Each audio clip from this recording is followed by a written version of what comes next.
සුබ දවසක් සියලුම දෙනාට. අද මම මේ වීඩියෝ එකෙන් ඔයාලට කියලා දෙන්න යන්නේ TIA Portal software එක ගැන පොඩි overview එකක්. ඒ කියන්නේ මම මේ PLC TIA Portal software එක use කරලා program කරපු PLC program එකක final outcome එක මොන වගේ දෙන්නේ කියන එක ගැන තමයි මේ වීඩියෝ එකෙන් ඔයාලට කියලා දෙන්න යන්නේ. beginner කෙනෙක් විදියට ඔයාලා කියන්නේ program කරන්න පටන් ගන්න කෙනෙක් විදියට ඔයාලට මේක ගොඩක් useful වෙයි. මොන වගේ outcome එකක්ද සම්පූර්ණයෙන් කියන්නේ completed PLC program එකක final outcome එක මොන වගේද කියන එක ගැන දැනගන්න එක. හරි අපි ඉස්සරහට යමු. ඔයාලට බලා ගන්න පුළුවන් TIA Portal software එකේ icon එක මේක. අපි open කරගමු. මෙතෙන්දි මේ software එක ටිකක් advanced software එකක්. සාමාන්‍යයෙන් ඔයාලගේ device එකේ processor speed එකයි RAM එකයි අනුව තමයි මේ software එක open වෙන වෙලාවයි මෙතනින් අපි මේ දැන් මේ window එක තමයි ඔයාලට මුලින්ම open වෙන්නේ. මෙතන තියෙනවා ඔයාලා වැඩ කරගෙන යන project ටික. එහෙම නැත්නම් ඔයාලා මුලින්ම software එක පටන් ගන්නවා මෙතන ඇත්තටම his empty space එකක් තියෙන්නේ. මෙතන මේ තියෙන මම මේ වැඩ කරගෙන යන මේ දවස්වල වැඩ කරගෙන යන ප්‍රොජෙක්ට්ස් ටික ඔයාලට අලුත් ප්‍රොජෙක්ට් එකක් ක්‍රියේට් කරනවා නම් මෙතනින් create new project කියන එක ගිහිල්ලා ප්‍රොජෙක්ට් එක ඕපන් කරගන්න පුළුවන්. මේ විදිහට ප්‍රොජෙක්ට් name එක දාගෙන ඔයාලගේ එක save වෙන්න ඕන path එක තෝරගෙන මෙතනින් create කරගන්න පුළුවන්. එහෙම නැත්නම් ඔයාලා වැඩ කරගෙන යන මේ ප්‍රොජෙක්ට් එකක් තියෙනවා නම් ඒ ප්‍රොජෙක්ට් එක මෙතනින් ඕපන් කරගන්න ඔයාලට පුළුවන්. මෙන්න මේ වගේ ඉන්ටර්ෆේස් එකක් තමයි ඔයාලට මුලින්ම බලා ගන්න පුළුවන්. මෙතනින් අපි මුලින්ම මම ඔයාලට දැන් කියලා දෙන්න යන්නේ මේ existing program එක ගැන. මම complete කරපු program එකක්. අපි මෙන්න මේ training kit කියන එක ඕපන් කරගමු. මෙන්න මේකට පොඩි time එකක් යනවා. software එක advance ඉඳ පොඩ්ඩක් මෙතන ඔක්කොම data ටික ආයි recovery වෙන්න ඕන හින්දා මෙතෙන්දි පොඩි time එකක් යනවා.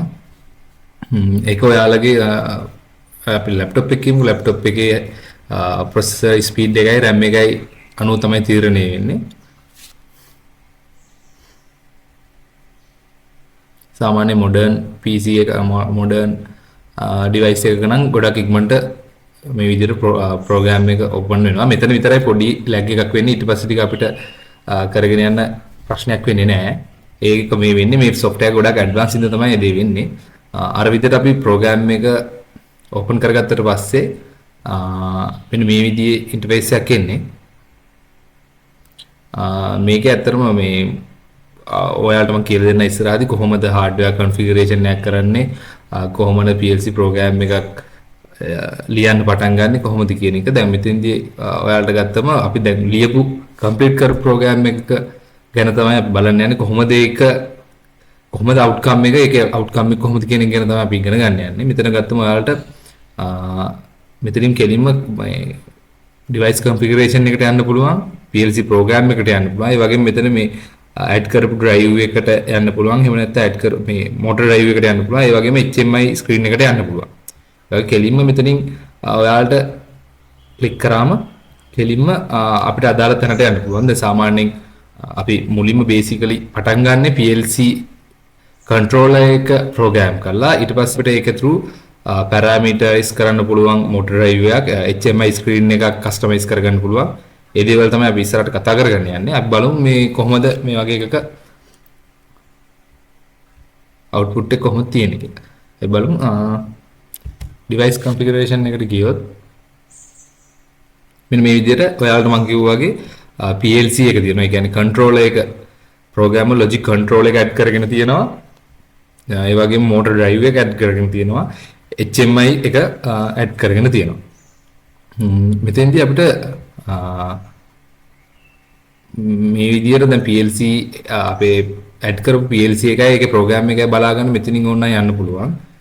drive එකට මේ click කරලා යන්න පුළුවන්. HMI එකට මේ click කරලා යන්න පුළුවන්. එහෙම නැත්නම් කෙලින්ම project overview එකට මෙතන bottom corner එකේ තියෙන එකෙන් යන්න පුළුවන්.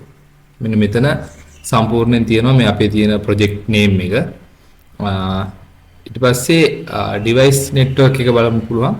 මෙතනින් අපිට පෙන්නනවා ඔක්කොම අපි add කරගත්තු device ටික කොහොමද connect වෙලා තියෙන්නේ කියලා.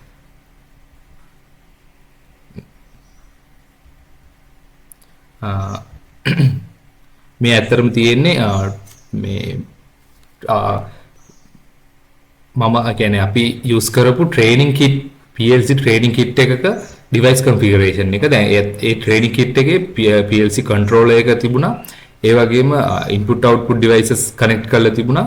ඊට අමතරව HMI එකක් මෝටර් ඩ්‍රයිව් එක VFD මෝටර් ඩ්‍රයිව් එකක් කන්ෆිගර් කරලා තිබුණා ඒ ප්‍රෝග්‍රෑම් එකේ. ඒකේ ප්‍රෝග්‍රෑම් එක තමයි මම මේ ඔයාලට පෙන්නන්නේ. මෙන්න මේ වගේ තමයි මේන් කන්ට්‍රෝලර් එකට ඉන්පුට් අවුට්පුට් ඩිවයිසස් සෙට් වෙලා තියෙනවා. HMI එක සෙට් වෙලා තියෙනවා. මෝටර් ඩ්‍රයිව් එක සෙට් වෙලා තියෙනවා. ඊට පස්සේ මෙන්න මේ විදිහට මේ එකින් එක ප්‍රෝග්‍රෑම් කරපු බලා ගන්න පුළුවන් PLC එක. දැන් මේක දිහා බලද්දිම ඔයාලට පේනවා කෙලින්ම මෙතන PLC එකේ ප්‍රෝග්‍රෑම් බොක්ස් ටික තියෙනවා. PLC tags ටික input output modules ඒ විදිහට ඔක්කොම බලා ගන්න පුළුවන්. මේ ප්‍රෝග්‍රෑම් බොක්ස් වල බ්ලොක්ස් වලට ගියාම ඔයාලට පේනවා මෙයාගේ මේන් ප්‍රෝග්‍රෑම් එක ලියලා තියෙනවා. අපි දැන් ඉගෙන ගන්න ඕන මෙන්න මේ විදිහට මේන් ප්‍රෝග්‍රෑම් එකක් කොහොමද ලියන්නේ කියන එක.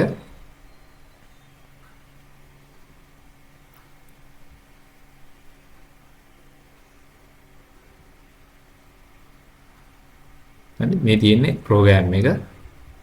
මෙන්න මේ විදිහට ලොජික් කොහොමද අපි ලියන්නේ කියන එක ගැන ඉගෙන ගන්න තමයි අපි ඉස්සරහට යන්නේ. මේක හැම එකක්ම HMI එක කොහොමද කනෙක්ට් උනේ, මෝටර් ඩ්‍රයිව් එක කොහොමද කනෙක්ට් වෙන්නේ, ඒ දේවල්, ඒ වගේම මේක ඉන්පුට් අවුට්පුට් සෙන්සර්ස් ඇක්චුේටර්ස් කොහොමද කනෙක්ට් කරන්න ඕනේ, ඒ ඔක්කොම ලොජික් ලියලා තියෙන්නේ මෙන්න මේ විදිහට ප්‍රෝග්‍රෑම් බොක්ස් වල. මේන් ප්‍රෝග්‍රෑම් බ්ලොක්ස් තියෙනවා, ඊළඟට ෆන්ක්ෂන් බ්ලොක්ස් තියෙනවා, ෆන්ක්ෂන් තියෙනවා. ඔය විදිහට ගොඩාක් අපිට ඉගෙන ගන්න ඕන දේවල් තියෙනවා. ඊළඟට ඉන්පුට් අවුට්පුට් මේ ටැග්ස් මේ ටේබල් තියෙනවා. මේ විදිහට ඔයාලට බලා ගන්න පුළුවන්. මෙන්න මේ විදිහට සම්පූර්ණ ප්‍රෝග්‍රෑම් එකක් මේකේ තියෙන්නේ completed. මේ PLC එක ඒ වගේම අපිට HMI එකේ ස්ක්‍රීන් එක configure කරගත්ත හැටි, මේ ස්ක්‍රීන් මැනේජ්මන්ට් කරගත්ත හැටි, ඔක්කොම ටැග් දාපු හැටි, ඒ කියන්නේ අර HMI එකේ ෆ්‍රන්ට් එන්ඩ් ඒ කියන්නේ ඉන්ටර්ෆේස් එක හදාගත්තු හැටි ඔක්කොම මේකේ තියෙනවා. ඒ වගේ අපිට කරගන්න පුළුවන්. ඒකට මේ G120 මෙන්න මේ මොඩල් එකේ ඩ්‍රයිව් එක කොහොමද මේ PLC එකත් එක්ක ඉන්ටර්කනෙක්ට් කරලා PLC එක through ඒ ඩ්‍රයිව් එකේ පැරාමීටර්ස් කන්ෆිගර් කරගත්ත හැටි තමයි මේ කොටසින් ලියවිලා තියෙන්නේ. මේ devices configuration එක බලා ගන්න පුළුවන් drive එකේ.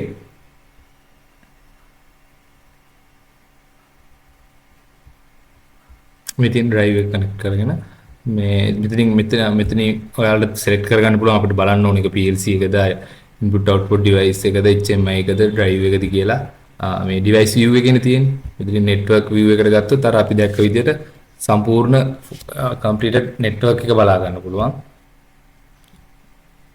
මේ තියෙන අපේ device PLC එක, input output device, HMI එක, drives.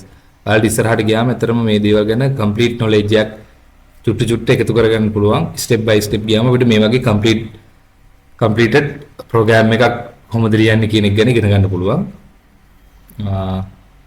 ඔන්න ඔය විදිහට තමයි PLC program එකක් තියෙන්නේ. ඒ වගේම මේ software එක ගැන ඔයාලට පොඩි knowledge එකක් එයි. මෙන්න මේ වගේ ගොඩාක් Windows පොඩි ඒවා තියෙනවා. ඔබේ ගොඩාක් advanced input outputs දැන් PLC එකේ වගේ නම් අපිට input outputs කොහොමද තියෙන්නේ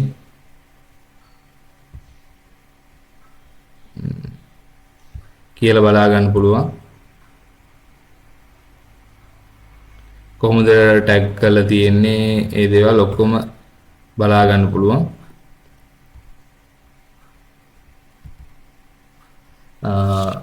අපි ඊළඟ වීඩියෝ එකෙන් බේසික් ස්ටෙප් එකකින් ඉඳන් පටන් ගමු. කොහොමද මේකට PLC අපිට අවශ්‍ය කරන PLC එක ඇඩ් කරගන්නේ කොහොමද, input output devices address කරගන්නේ කොහොමද, ඒ PLC tags කොහොමද දාගන්නේ, කොහොමද logic එකක් අපි ලියන්නේ කියන දේ ගැන ඊළඟ වීඩියෝ එකකින් අපි ඉගෙන ගමු. එහෙනම් සුබ දවසක්. අපි ඊළඟ වීඩියෝ එකකින් හම්බ වෙමු.